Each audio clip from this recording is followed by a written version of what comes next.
रीवा जिले के Poonam public school भनगवा में वार्षिकोत्सव का कार्यक्रम हुआ संपन्न। रीवा जिले के जवा तहसील अंतर्गत ग्राम पंचायत भनगवा सतपेड़िया टोला के पूनम पब्लिक स्कूल में वार्षिकोत्सव के कार्यक्रम में राज्यसभा सांसद राजमणि पटेल ने की शिरकत। छात्र छात्राओं व बाल कलाकारों ने गीत, नृत्य व नाटक जैसी मनमोहक कलाओं का प्रदर्शन कर दर्शकों को किया मंत्रमुग्ध। विद्यालय के संचालक अरुणेंद्र पांडे व प्रधानाचार्य सुशील कोल ने समस्त अतिथियों का किया आभार व्यक्त।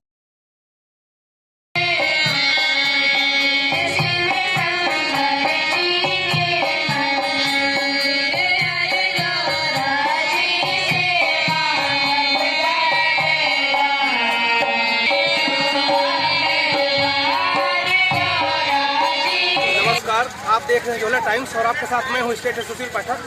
दोस्तों, इस समय में यहाँ जवा ब्लॉक अंतर्गत ग्राम पंचायत भनगवा सतपेड़िया टोला में है और हमारे साथ राज्यसभा सांसद श्री राजमणि पटेल जी हैं। सर नमस्कार।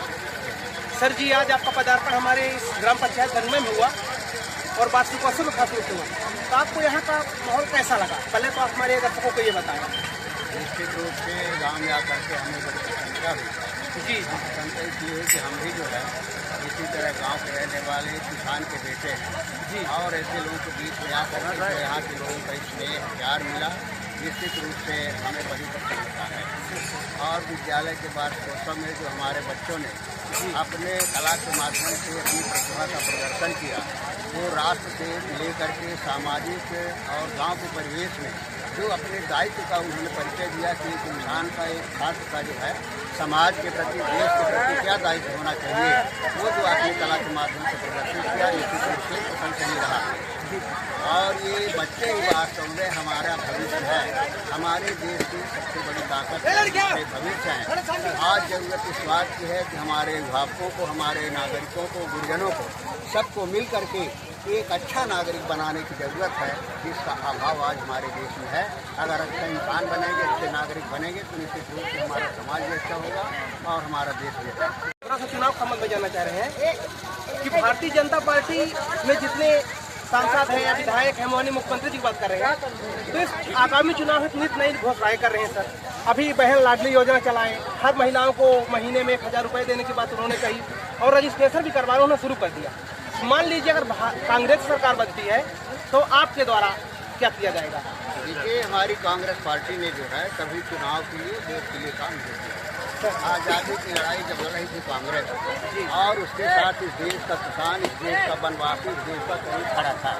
उस समय प्राणों की बाहुति इसलिए नहीं दे रहे थे, सीने पर गोलियां इसके लिए नहीं खा रहे थे कि हमको चुनाव लड़ना है, हमें विधायक होना है, हमें प्रधानमंत्री होने के लिए नहीं लड़ इसलिए रहे थे कि इंसान के जीवन में सबसे बड़ी जिसकी पूंजी होती है जिसका स्वाभिमान और सम्मान होता है। और स्वाभिमान सम्मान अगर पिछड़ा जा रहा है तो इंसान नहीं है।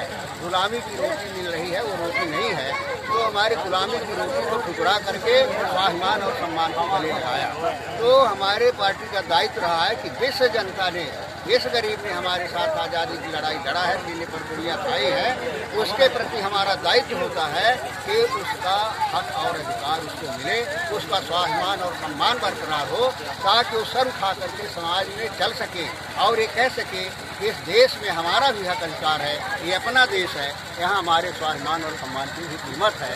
तो जो गरीब के लिए, किसान के लिए जरूरी रहा, वो सारे कदम कांग्रेस ने कहा नहीं बल्कि उसको करके दिखाया। चाहे बैंकों का राष्ट्रीयकरण रहा हो, चाहे राजा महाराजाओं का विशेषाधिकार खत्म करने का रहा हो, चाहे गरीबों को जमीन देने की बात रही हो, चाहे बिजली देने की बात रही हो, चाहे किसानों को 5 साल पावर मुफ्त देने की बात रही हो, चाहे तेंदुपत्ता में काम करने वालों को मालिकाना हक देने का रहा हो, अनेक काम ऐसे कांग्रेस ने किया है और उसी का परिणाम है आज जो गल्ला बांट रहे हैं फ्री में, ये कहाँ से बांट रहे हैं? अगर कांग्रेस बैंकों का राष्ट्रीयकरण नहीं करती, उनके दरवाजे किसान के लिए नहीं खोलती, अगर हर तरह की सिंचाई की योजना नहीं बनाती, अगर बिजली की योजना नहीं बनाती, किसान मेहनत नहीं करता, उसके खेत में पानी नहीं जाता, तो शायद वही स्थिति रहती कि आज़ादी के बाद इस देश में जब अकाल पड़ता था तो 480 तक गेहूँ आता था, तक जिंदगी यहाँ के लोग को असर होती थी। तो सर, जनता का तो आरोप ये लग रहा है कि कांग्रेस में झूठे वादे किए जाते हैं। माननीय कमलनाथ जी ने वचन पत्र में लिखित रूप से वादा किया था, मौखिक रूप से नहीं, फिर भी 15-16 साल की मतलब उनकी सरकार चली, एक भी वादे नहीं पूरा कर पाए। तो आप एक वरिष्ठ कांग्रेसी नेता होने के नाते इसमें आपका क्या कहना है? हमारा कहना है कि कांग्रेस ने जो भी वायदा इस देश की जनता के सामने किया जी, सारे वादे को पूरा किया। और इनसे पूछ लीजिए कि एक भी वादे जो प्रधानमंत्री ने इस देश ने इस दुनिया के सामने ये कहा था, एक भी वादा पूरा किया हो। उन्होंने कहा था किसान की आय 2 गुनी हो जाएगी, हो गया क्या? उन्होंने कहा था 2 करोड़ लोगों को रोजगार मिलेगा, हो गया क्या? उन्होंने कहा था GST ला रहे हैं, इससे माने छोटा व्यापारी माला माल हो जाएगा, हो गया क्या? बेरोजगारों को रोजगार मिल गया क्या? भूमिहीनों को जमीन मिल गई क्या? तो जितने भी घोषणाएं थी इन्होंने पूरे नारे दिए हैं। भारतीय जनता पार्टी के फिदरत में कांग्रेस पार्टी ने काम पर भरोसा किया, काम किया।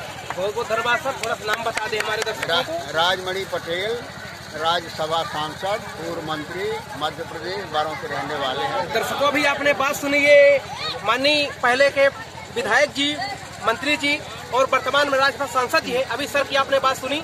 अब मैं थोड़ा सा जो कांग्रेस पार्टी में हमेशा तटस्थ रहने वाले अपने जवाब ब्लॉक के कांग्रेस अध्यक्ष माननीय द्विवेदी जी हैं और ये जोन्हा सरपंच प्रतिनिधि भी हैं, तो मैं सर से जानना चाहूँगा कि भाजपाइयों द्वारा नित नई घोषणाएं की जाती है, आप लोग हमेशा तत्पर रहते हैं, तो आपका क्या कहना है इसमें? भाजपा झूठ परोस रही है। भाजपा का काम है झूठ परोसना, तो झूठ परोस रही है। प्रधानमंत्री जी ने कहा था कि 15 लाख आएंगे, आए क्या किसी के खाते में? नहीं आए ना। प्रधानमंत्री जी और मुख्यमंत्री जी थे हर रोज नई नई घोषणाएं करते हैं। उनका घोषणा का भीड़ तो है ही, वो तो जनता को छलने का काम कर रहे हैं, जनता के विश्वास के साथ धोखा कर रहे हैं। और अगर देश का विश्वास खत्म हो गया तो देश कहाँ से बचेगा? इसलिए देश को बचाने के लिए लोगों का विश्वास जीतना जरूरी है, ना कि झूठ बोलना। मतलब आपका कहना ये है कि कांग्रेस की सरकार बननी चाहिए, बनेगी और जनता का आशीर्वाद मिलेगा और फिर से कांग्रेस की सरकार बनेगी और जनता के बीच में बैठ के जनता के हित के लिए निर्णय हमारी कांग्रेस सरकार करेगी। बहुत बहुत धन्यवाद सर। देखिए अभी ये माननीय राज्यसभा सांसद जी के पुत्र रमेश पटेल जी हैं। सर आपका क्या कहना है इसमें? कांग्रेस पार्टी के 15 महीने का काम जो है आपने देखा है और भारतीय जनता पार्टी का 18 साल का काम। कुछ ऐसे काम बताइए कांग्रेस पार्टी के। कांग्रेस पार्टी का अद्भुत